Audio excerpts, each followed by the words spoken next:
paz do Senhor Jesus, eu espero que você esteja bem, sejam bem-vindos ao canal Jesus Cristo é Suficiente. Hoje eu quero compartilhar um testemunho, algo assim muito especial também, da parte de Deus, com a minha vida. Mas antes, vamos orar? Senhor Papai, te agradeço por estar aqui com essa pessoa tão querida. Oro e creio aqui junto com ela que esse testemunho há de edificar, há de ser um benefício para essa pessoa, tanto hoje ou em algum outro momento da vida dela, para a minha vida, de crer, de confiar, de esperar no Senhor. Isso é muito importante. É um testemunho tão especial e eu espero que seja aí de grande proveito para essa pessoa que me acompanha hoje aqui. Em nome de Jesus, eu te louvo e te agradeço. Amém. Então, gente, faz pouco tempo, Deus, ele nos presenteou, eu, a minha família, com a minha primeira sobrinha, né? Então, primeira sobrinha, a primeira netinha dos meus pais e daquelas tias corujas. Eu amo os meus sobrinhos, eu amo demais, eu admiro tanto, eles até me controlam pra não ficar fazendo muita propaganda. Porque às vezes as outras pessoas, elas não têm o mesmo amor que a gente tem, né? Então pra gente, qualquer coisinha que eles falam é assim, uma coisa assim, ai meu Deus, eles falaram isso, ai e tal. E as outras pessoas ficam, quero ser chata, velho. Então eu vou guardar pra mim e fico me encantando sozinha com os meus vídeos que eu faço dos meus sobrinhos. Mas eu amo meus sobrinhos. E aí essa minha sobrinha tão fofinha, ela nasceu, né? Graças a Deus. E assim, linda, um presente de Deus, assim, muito amada, muito amada. E eu me lembro que logo quando ela era recém-nascida, a minha irmã, ela deixou ela comigo pra eu passar ali cuidando dela uma noite. Foi uma noite bem desafiadora, porque, assim, bebezinha, ela queria só ficar dormindo no colo. E aí, quando eu colocava ela no bebê conforto, achando que ela ia dormir de madrugada, alta madrugada, e ela já fazia com aquele olhinho assim, esbugalhado, e eu tinha que pegar ela e ficar ali com ela no colo. E assim, foi desafiador, mas foi muito gostoso passar esse tempo com ela. E assim, um amor. Fiquei muito feliz com o nascimento da minha sobrinha, foi uma bênção. E aí eu me lembro que, passado pouco tempo do nascimento dela, e a gente sabe assim também todo ser humano é frágil, tá? Todo mundo. E os bebês também, eles têm uma fragilidade, uma imunidade que ainda está sendo construída. E aí a minha sobrinha, ela começou a apresentar alguns sintomas, né? Ela estava com febril, doentinha. E eu lembro que minha irmã levou ela lá em casa, né, na casa dos meus pais, eu era solteira ainda. E levou ela e tal. E ali minha irmã preocupada com como que tava, se ela estava com alguma coisa mais grave. E olhando aquilo ali, meu coração apertou de ver aquele nenenzinho tão pequeno, tão assim, recém-nascido mesmo, tão frágil, ali cansadinha, passando mal, febril, né, com aquele chiadinho no peito. E sabendo, né, sabendo por ser da área da saúde, sabendo as complicações que isso pode levar, a gravidade humana que isso pode ter. Mas ali eu decidi, mais uma vez, confiar em Deus. Então, eu peguei a minha sobrinha no colo, cansadinha, coloquei ela diante da minha janela e ali eu apresentei ela ao Senhor.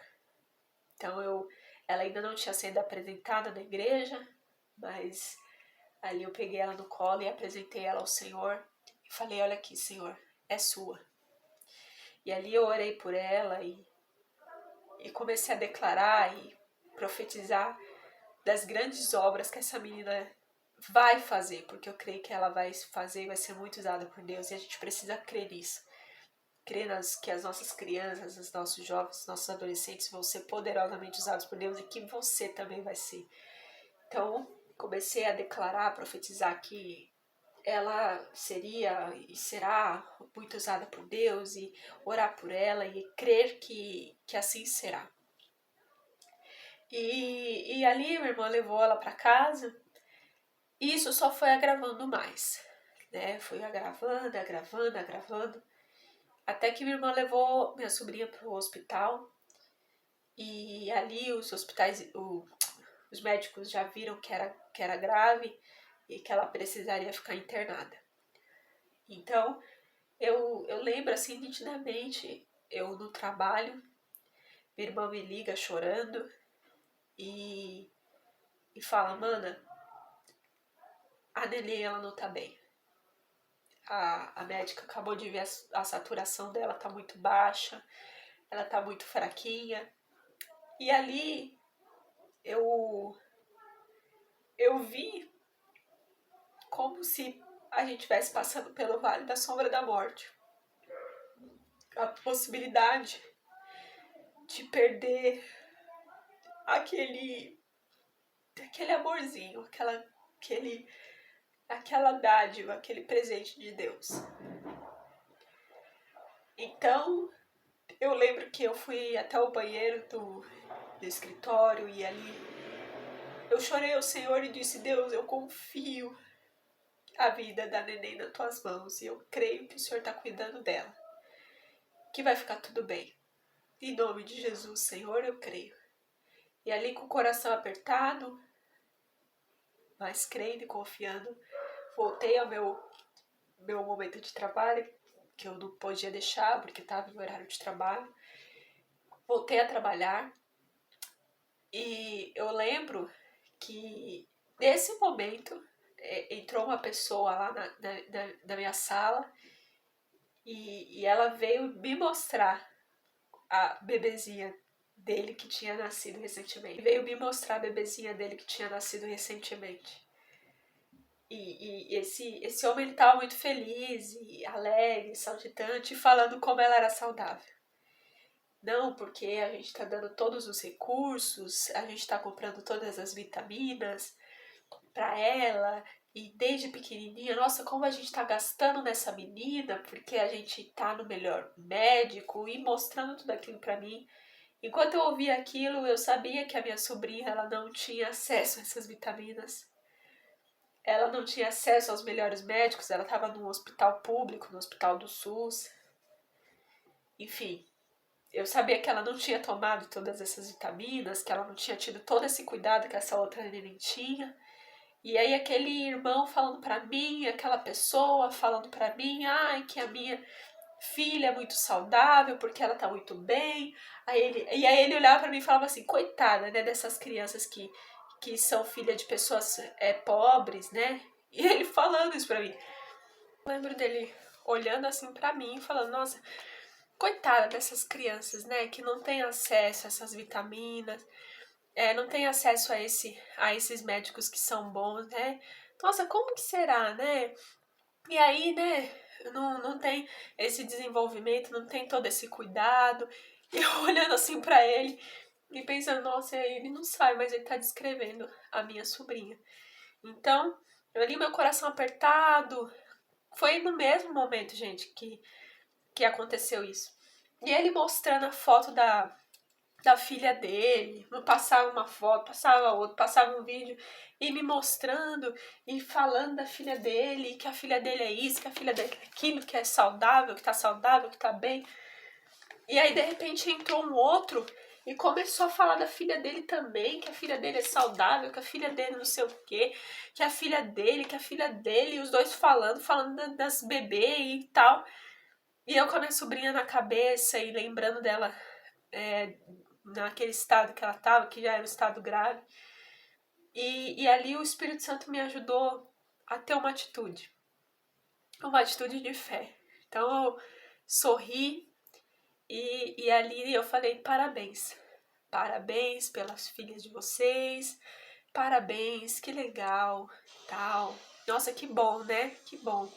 E trazendo ali para eles palavras assim de incentivo, palavras de ânimo. Nossa, que legal. Elogiei as filhas dele. e tomei essa atitude. Eu sabia que naquele momento eu podia chorar, espernear, reclamar com Deus, como algumas pessoas às vezes fazem. Eu sabia que eu podia chegar neles e falar alguma coisa, ou ser ríspida, ou deixar eles falando sozinho, ou virar as costas, ai, seus insensíveis, e fazer qualquer coisa. Mas eu sabia que glorificaria a Deus e seria um bom testemunho contar depois para outras pessoas essa atitude, esse tipo de atitude. Então ele não se contentou, ele saiu e ainda eu estava sentada trabalhando, ele me chamou, se eu não me engano, chamou mais uma amiga e falou: vem aqui na minha sala que eu vou te mostrar isso. E colocou a menina ao vivo, e ligou, fez chamada de vídeo com a bebê, que era uma bebê com a idade muito parecida da minha sobrinha. E aí parecia uma sessão de tortura. E ele ligou no WhatsApp, ligou pra mulher dele, colocou a bebê e falava pra gente falar com a bebê. E eu olhando tudo aquilo com um sorriso no rosto, tendo uma boa atitude mesmo. Uma ótima atitude para aquilo, e não foi força minha, tal, porque eu sou incrível, não. Foi o Espírito Santo agindo na minha vida e escolha. Porque por mais que você tenha o Espírito Santo com você, se você escolher xingar, se você escolher xingar, se você escolher ter uma má atitude, se eu escolher, tipo assim, a gente tem livre-arbítrio. Então, por mais que você aprenda a palavra de Deus, por mais que você tenha o Espírito Santo, se você escolher fazer errado, você faz. Então, não é tudo o Espírito Santo que faz sozinho, Deus que faz sozinho. Ele te ajuda a fazer o que é certo, fazer o que é certo. Mas quem vai fazer o que é certo é você. Então, você consegue fazer o que é certo, sim. Por mais difícil que seja, ou que pareça. Você consegue. O Espírito Santo te ajuda, mas não é ele que vai fazer por você. Você precisa fazer. Então, às vezes você tá passando por um momento difícil, né? Às vezes você tá esperando um casamento, né? Esperando naquela dificuldade. E aí tem aquela amiga, aquela pessoa que tá ali, nossa, meu casamento foi tão lindo, sabe? Eu entrei com vestido de noiva. Nossa, tinha pássaros e tinha golfinhos. E Deus, ele se fez tão presente. E foi, assim, maravilhoso. Ela tá contando o testemunho dela, entendeu? Ó, eu esperei uma vida inteira pra me casar, entendeu? Eu me casei com 28 anos de idade. Então eu passei muito por isso. Enquanto eu tava ali na espera, sabe, e tal, meu Deus, meu preparado. E aí vinha aquela fulana, e nossa, porque o meu casamento aconteceu, tá aqui o convite pra você, nossa, maravilhoso, Deus me ouviu, as minhas orações. E você tá lá, Deus me ouve também. Mas tomar a atitude de se alegrar com a pessoa e falar, ok, entendeu? É a vida dela, então parabéns pra ela. E assim, é difícil pra mim, imagina, hoje, depois do meu milagre do meu casamento, não poder contar o testemunho do meu casamento, não poder postar um vídeo, não poder falar, que alguém fica assim, ah não, mas ai, eu também tô esperando, só acontece com ela, mano, mas não é o caso de todo mundo. Mas eu esperei muito pra casar. Então, é o momento de testemunhar. Então, assim, sorria com as pessoas que estão alegres e, cara, é o casamento dela, parabéns. Entendeu? Tem vezes que vai doer. Então, esse é o exemplo da minha sobrinha que eu compartilhei aqui com vocês. Eu tenho exemplos também sobre gravidez, exemplos sobre casamento, sabe? Que você tá no tempo da espera, ou às vezes você tá sofrendo com alguma coisa. E vem alguém e fala pra você, nossa, mas Deus é comigo, porque Ele fez isso na minha vida e tal, e Ele ouviu as minhas orações. E você, Deus também tá com você, mas Ele tá permitindo você passar por isso. Então, nossa, meu, parece que Deus não tá comigo então, né? Porque se Ele tá com ela e deu isso pra ela, então parece que Ele não tá comigo. Não, não é isso. Mas é saber levar, assim, com a leveza, com essa paz de espírito, escolher separar as coisas. Porque os fatores externos não tem que alterar quem você é, entendeu? Se você a atitude das pessoas não vai alterar quem você é, certo? Então, aí após esse dia e tal, foi passando os dias, a gente em oração pela vida dela. Graças a Deus, ela teve melhoras e melhoras e melhoras e saiu aí da internação, saiu do hospital, foi pra casa e tá aí, ó, com a gente, brincando, corre pra lá, corre pra cá, é uma gracinha, sabe? Brincalhona, dá risada, tá naquela fase de falar tudo enrolado que a maioria das coisas que você vê ela falando, você não entende nada que ela tá falando. Mas é tão gostoso ver o milagre que Deus fez na vida dela e no fim ficou tudo bem. E olha que gostoso. Graças a Deus eu nem agi, tratei mal aqueles homens lá que fizeram esse momento que eles nem sabiam o que eu tava passando, né? E enfim, e minha sobrinha ficou bem, curada e forte, e ela também tinha pezinho torto congênito, então a gente passou por muitos momentos orando e acompanhando as cirurgias dela, e agora o pezinho tá no lugar, e graças a Deus tá correndo pra lá e pra cá, uma gracinha, e graças a Deus a gente viu o milagre. Poderia perder? Poderia, se não fosse a mão de Deus, a graça de Deus misericordiosa sobre a vida dela, meu, não tinha chance. Até mesmo o bebezinha indo para várias vezes para a mesa de cirurgia, para reconstrução, para colocar o pezinho dela no lugar. Então, milagres, milagres, milagres, e passamos bem. Passamos bem louvando ao Senhor, passamos bem adorando ao Senhor, o Senhor deu um milagre, aconteceu o melhor, para a glória de Deus. Então, se hoje você está passando por um processo difícil, às vezes vem alguém, você está passando por um momento de enfermidade, está passando por um momento de espera, está passando por isso, está passando por aquilo, e aí vem aquela pessoa e fica contando o testemunho dela, e fica falando, que esse testemunho, ele não seja uma pedra de tropeço para você, que não seja uma coisa para, ai Deus, acontece com os outros, acontece comigo, oh Deus, lembra de mim. Não, mas que seja um dia eu vou estar lá também. E se alguém vir com comentários, assim, que já são comentários maldosos, sabe? Tipo assim, há uma maldade. Ou há uma falta de sensibilidade. Porque quem cuida dos bebês da periferia é Deus.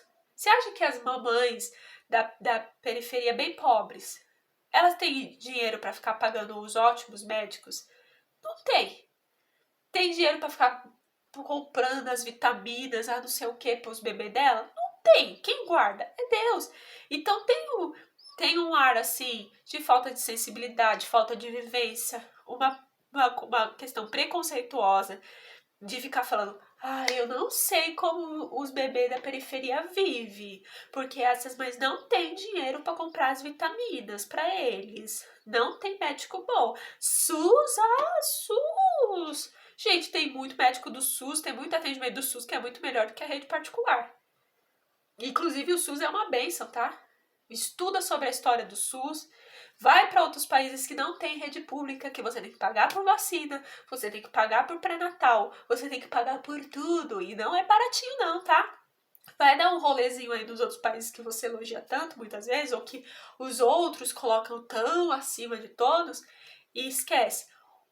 O problema que acontece no SUS, assim, o pior problema é desvio de verba, é pessoas corruptas. Mas o SUS em si, se você estudar, eu estudei um semestre inteiro da faculdade a história do SUS. Então, se você estudar a história do SUS, como que era antes do SUS, que você tinha que ter carteira de trabalho para você poder passar no médico, que você tem que pagar, e aí você é pobre, você não tem dinheiro. Como que ia ser aí nas vacinações? Imagina, a minha carteira de vacinação, minha mãe sempre foi cuidadosa com as nossas vacinações, tá toda repleta, tem muita vacina. Mas imagina se minha mãe, com meu pai alcoólatra, sem dinheiro, às vezes, para comprar comida dentro de casa, se ela tivesse que pagar todas as vacinas minhas e dos meus irmãos, não ia ter condição. Então, esse oferecer vacinas gratuitas, consultas gratuitas, pré-natal, até bolsa, né? Bolsa, roupinha, se você fizer determinada coisa, você ganha. Entendeu? Então, exames caríssimos. Eu já peguei uma médica neurologista muito boa no SUS, que passou para mim fazer, porque eu tava com dor na cabeça. Ela passou para mim fazer exames assim caríssimos pelo SUS, eu fui e fiz. Então, a gente sempre depende de Deus, ora a Deus, confia em Deus. Então, Deus é a primeira opção para mim. E se Deus quiser usar um médico, um remédio, Deus vai usar e vai me abençoar e vai me curar através de um remédio, através de um médico. Então, para ir para o hospital, para fazer qualquer coisa, a gente ora. Deus prepara os bons médicos, é oração. Aprendi com a minha mãe. Prepara bons médicos, prepara tudo, e o Senhor prepara. Prepara médicos bons no SUS. Então, ó, vamos repensar isso também, tá bom? Abre a mente, repensa aí, tá? Então, para falar para você, eu já vi gente pobre, sabe? Pobre do pobre, com doença grave, sendo cuidado pelo SUS, saindo vivo. E gente rica, rica da rica, pagando, sabe, olha, fortunas, com doença grave saindo morta. A vida e a morte tá na mão de Deus, como Jesus diz. Não teme não quem tira a vida. Teme quem, além de tirar a vida, pode mandar pro inferno também. Teme Jesus. Teme a Deus, tá? Teme a Ele, não a homem. Então, teve gente que chegou esses dias e falou pro meu marido, ai, coitado de vocês, se depender do SUS. Ainda bem que a gente tem a rede particular. Meu filho, coitado de quem não tem Deus. Coitado de quem não depende de Deus. Esse sim é o coitado. Porque tem muita gente que está dependendo, está gastando fortunas na rede particular e quando precisa de um tratamento, precisa de um exame, é só cobrança em cima de cobrança, não cobre, o convênio não cobre, passa uma vida inteira pagando quando precisa o convênio não cobre, tá? Então, Deus derrama saúde sobre a vida dos seus pequeninos, Deus derrama saúde sobre a vida daqueles que confiam nele, Deus traz cura de doenças terríveis, Deus ajuda, Deus fortalece, entendeu? Deus faz milagres na vida de quem crê, na vida de quem está com ele. Então não se sinta fragilizado, pequeno demais, porque não tem uma rede particular. Isso daí é conversa do inimigo, entendeu? É conversa do opositor. Ai, coitado de você, coitado nada, coitado é de quem não tem Cristo. Esse sim é um coitado, tá? Então, é isso. Cuida do que você tem, procure ter boas atitudes na circunstância da vida com as pessoas, cuida da sua saúde, pratique exercício, tenha uma boa alimentação, sabe? Não precisa ter muita coisa não, gente. Esse pessoal fala demais. Ai, precisa ter comida tal, que tem que ser o peixe lá da Bavália, porque senão você não vai ter, porque para ter saúde é loucura, é neuro isso daí. Vai com o que você tem, se o seu dinheiro é R$30 que você pode ir na feira comprar alguns legumes, algumas frutas, compra, ora, abençoa, crê que Deus vai te dar mais, usa o que você tem, seja consciente com o que você tem, na classe social que você está. Se você quer enriquecer, se você quer mais, busque em Deus sabedoria para crescer, para ter mais. Mas seja contente com o que você tem, creia nas curas e nos milagres e Deus com certeza vai te ajudar. Espero que você fique com Deus e até mais.